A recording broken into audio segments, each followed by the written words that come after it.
And so I'm gonna go to Carrie since she's laughing the hardest. And Carrie, should a woman take her husband's last name after getting married? So if y'all are on my Facebook page or Uh-oh. Instagram, Uh-oh. listen, we need a whole show on just this topic alone.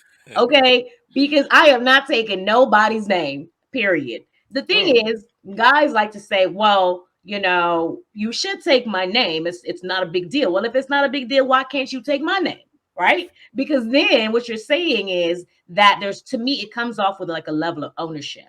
And for me, I feel like I lose so much of my identity when I give up my name. Right? I've published books, I do podcasts, and I do whatever. I give up so much when I become someone different just because I decide to marry you. And if it's really not that big of a deal, then you take my name, or let's share names, let's swap names, right? But guys don't want to do that, right? Because that's not how we were raised. But for me, the history of a woman taking a last name anyway came from a patriarchal society where women were sold by their fathers to the highest bidder as a husband.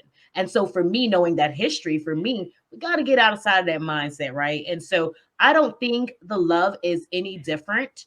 If I don't take your name, I know some people also hyphenate names, but I feel like I want to keep my identity as is. I can totally be your spouse and be a good spouse. And me and my partner talk about this all the time. That's why I ain't married now, because I'm like, listen, he's like, let's go do it. But the requirement is that I take the name, and I just am not comfortable with that. And I don't know where that came from, because obviously I grew up with everyone getting married and taking their husband's name. But sometimes, you just read through, maybe I got real woke real quick, I don't know. And now I feel like I am owned in a sense. And I feel like there's a certain sense of value that I lose by the demand. It's the demand that I must give up my name to be with you. I don't like that.